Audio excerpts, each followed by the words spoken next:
2023. In the morning of November 11th, I received a FaceTime call from the glow of my morning transformed into a glow of a page. In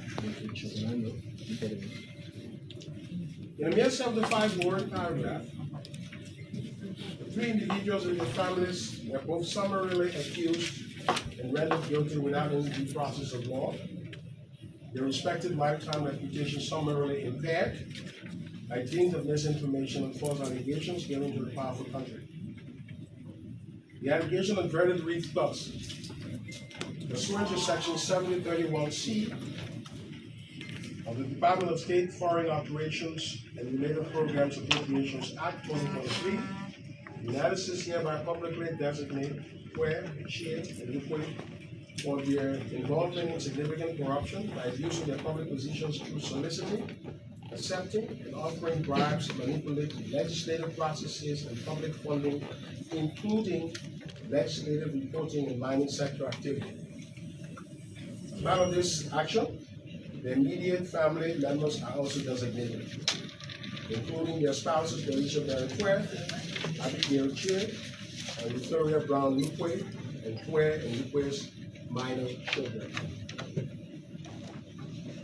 The above verdict against us and our respective families is unbelievably unjust, unfair, and a fundamental violation of our rights. As the Minister of Finance and Development Planning, I have never abused my position through soliciting, accepting, and offering bribes to manipulate legislative processes and public funding, including legislative reporting and mining sector activities, unquote. I've never done so whether in dealings with the national legislature or in dealings with any other branches of government or institutions of government, the government of Liberia, or with private sector actors. As Minister, my job is to provide approved resources to the national legislature upon request, subject to the availability of cash. I've never influenced quote-unquote legislative processes, whatever that implies. Specific reference to the mining sector confuses me, but I believe this reference pertains to my involvement in developing a multi-user gateway to the third-party amendment of ArcelorMittal's current concession and through granting real access to HPX High Power Explorations Incorporated, an American company owned by American billionaire Robert Friedland, looking to transport rail from Guinea through Liberia to the port of Buchanan. I say so because about a year ago in Washington, D.C., I received a hint that persons connected with the American company HPX were trying to get me on Treasury sanctions because I was allegedly and supposedly, quote, favoring ArcelorMittal Limited over HPX and preventing HPX from accessing the rail to conduct its investment in Guinea through Liberia, unquote. My informant knew this was unjust and unfair. Knowing the role I was playing on the Interministerial Concessions Committee and understanding the difficulties and complexities of the negotiation, I was also informed that persons close to HPX were considering sanctions against me because the company had paid $37 million to the government of Liberia through the national budget since 2019 and was yet to have an agreement with the government. Legitimate monies received by the government of Liberia for the development of Liberia through the national budget is never a bribe. That an agreement has been difficult to reach because of complexity surrounding a pre-existing agreement is no reason to threaten government officials with sanctions. I provided these explanations in context because there are charters, these are the charters that have underpinned threats of sanctions against me and my family from powerful individuals. It is important for the public to understand and know these things.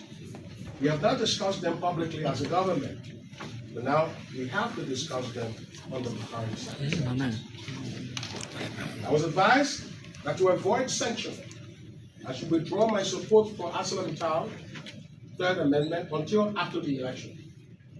It was on that basis that I advised the President, Dr. George Manawia, to turn over negotiations on the rail to the United States government, since too much propaganda and misinformation were threatening to destroy members of his cabinet.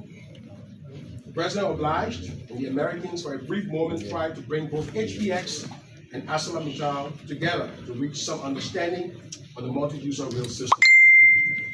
Meetings were held in London and Washington.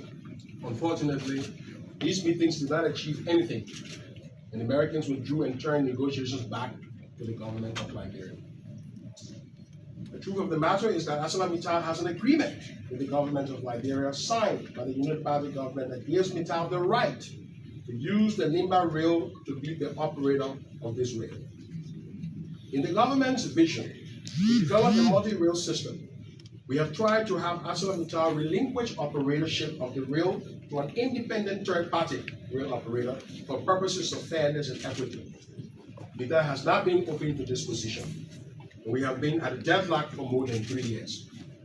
Realizing the impossibility of having Mittal give up rail operatorship, and knowing the government was not willing to proceed to international arbitration, which is international dispute adjudication or court, and knowing the government was also not willing to proceed to international arbitration, government moved to a position of having Mittal become the user operator in exchange for other critical rights Mittal would have to give up under its current concession that would enable fair and equitable access to third parties such as HPX.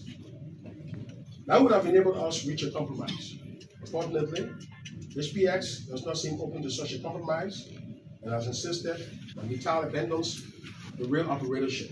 Mittal itself does not want to give up the rail operatorship. As a consequence, Tweh became the biggest victim in this power play between two billionaires, each of whom claims to outmaneuver the other.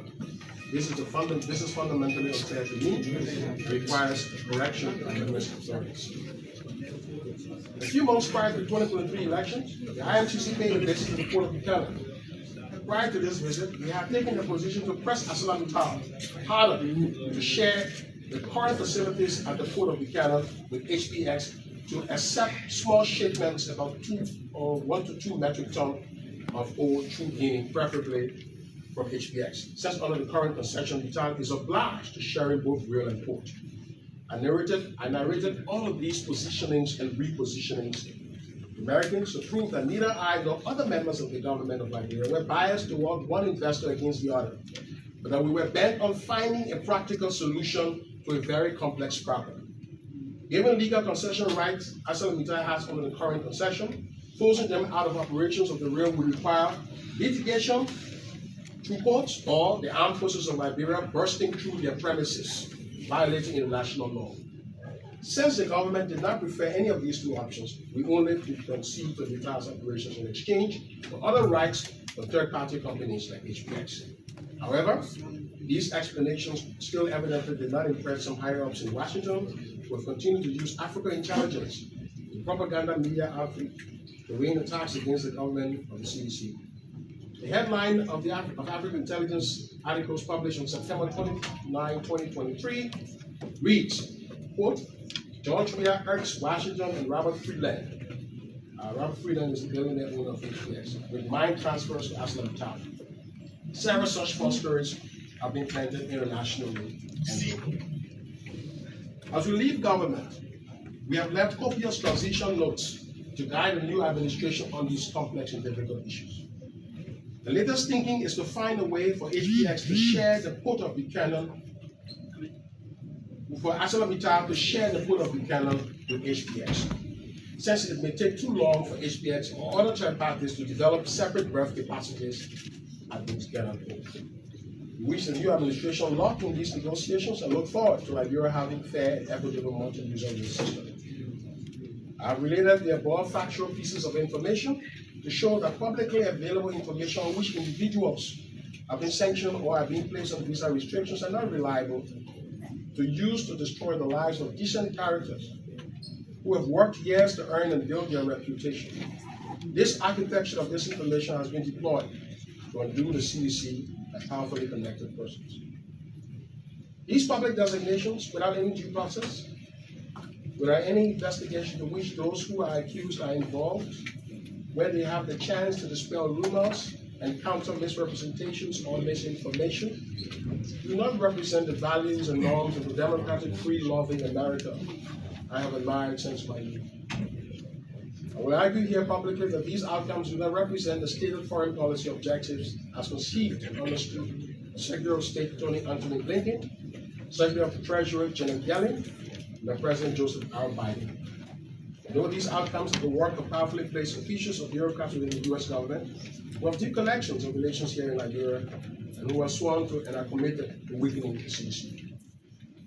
The recent designations are a mere strategy to disorganize the CDC while the incoming government struggles to find its bearing and to prevent the powerful, experienced, and knowledgeable CDC from mounting the fiercest political opposition.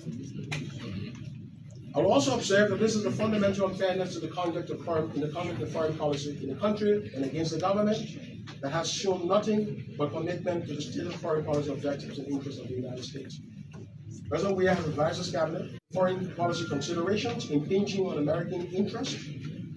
He stands with the American people. Liberia has sided with all resolutions against China, against Russia, and even when the rest of Africa took a different position. Most recently, in the United Nations resolution to end war in the Gaza Strip, which will bring peace and end the killing and suffering of Palestinians, Liberia stood with America to say no to ending the war. Despite this support, we still see the dismantling of the CDC. Yet we are made to believe that these designations are targeting individuals only, with evidence at our disposal to beg to disagree. The post-elections timing and character of recent designations are even more confusing and suspect. After President Weah elevated Liberian democracy in his graceful concession to President-elect Joseph and Boakai, his government and party are being disintegrated by designations. In the Liberian Senate, either Senator Abbott Tweh or Senator Emmanuel Tweh stands today the strongest chance of being elected pro tempore of the Liberian Senate. CDC can claim at least 15 senators elect to make this happen. To conceivably eliminate them both and prevent the CDC from controlling both houses, since it is clear CDC will control the House of Representatives, it can necessarily reduce the private designations to summarize squash their chances. To do this, you have to add Samuel Tweh, who had already been targeted in the Asana saga as we did it above. By doing this, we are strengthening the hand of the Unity Party to consolidate control of the Senate while achieving the other important goal of decapitating the major intellectual linchpin of the CDC. So members of the press, fellow Liberians, members of the CDC have long been targeted. All of you here with their eloquent testimony, with the propaganda of the missing 16 billion, the lies of the so-called 25 million, and the attribution of so-called auditors' debt to members of the CDC government. Even though the US-funded Crow report of the 16 billion have said there was no 16 billion missing, something I had publicly said on the radio for months before the findings of the Crow report were released. And through a GSC report, and though a GSC audit report of 25 million have shown that I had nothing to do with monies at the CBL, members of the opposition made sure this misinformation were kept on files in the United States. In a meeting with Democratic U.S. Congressman Jim McGovern of the state of Massachusetts in Washington, D.C., I was stunned by the level of detail in the misinformation given to U.S. congressional leaders against the CDC. The congressman told the Liberian delegation in the meeting, President Weah proposed a 2020 national referendum because he wanted to serve for three terms. When we clarified that this was not the case and that he had been misled by opposition surrogates, the congressman said, quote, "You all gotta be here in Washington every week to give us correct information because all the information we have about you guys is damaging." Unquote. Similar themes were echoed in several other meetings. It was clear to us that while we struggled to stabilize Liberia's difficult macroeconomic situation and fought the COVID-19 epidemic, the opposition was fighting propaganda garbage of the CDC government in Washington. By the time we had turned our gaze to Washington, significant damage had been done. Today, we are paying a costly price for this neglect. All the efforts to destroy the national image of the CDC ignore the massive progress the government has been making on governance, in the fight against corruption, and on transparency in public finances. Under difficult circumstances, we raised the biggest slice of domestic revenue to date, increasing domestic revenue by 3% of GDP. We brought inflation down from 30% to a single digit in a year, arguably the fastest inflation collapse in history. We regularized the backlog of government audits we inherited from the Unity Party, and more importantly, we ended disclaimers due to the lack of financial reporting That was the norm of the Democratic Party. We stood up a new LACC where commissioners are beyond removal by any sitting president, setting the gold standard for independence. We braved the storm and reformed a broken and dysfunctional wage system, without which our government would have collapsed. I doubled dare and challenged the incoming administration to reverse that reform and bring back waste and large pay gaps between government workers of the same qualification and experience. All these achievements have been confirmed separately in various reports by the World Bank, the International Monetary Fund, the Millennium Challenge Corporation, and several other international organizations. Over the last 2 years of MCC scorecard, the CDC administration has produced the best performance on the scorecard since 2007, when it started. President-elect Joseph Boakai, I believe, should have on his agenda engaging MCC on how Liberia can secure US $500 million compact now that the government of President Weah has laid the groundworks to mark improvements in a range of governance areas. Then after all these achievements, somehow, some at the State Department have never shown a profound appreciation of the gains we have made.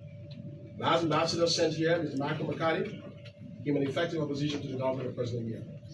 In meetings at State and Treasury, I have copiously argued that there is a disconnect between how State and Treasury were gauging the performance of President Weah and the government and how other institutions were assessing our performance. Today, even after the President has graciously conceded, operators have determined to execute their plan, destroy the CDC, uproot the grassroots mobilization capacity of the CDC, cripple the electoral center of the CDC by potentially destroying the careers of professionals like me through public misinformation compared to the US government.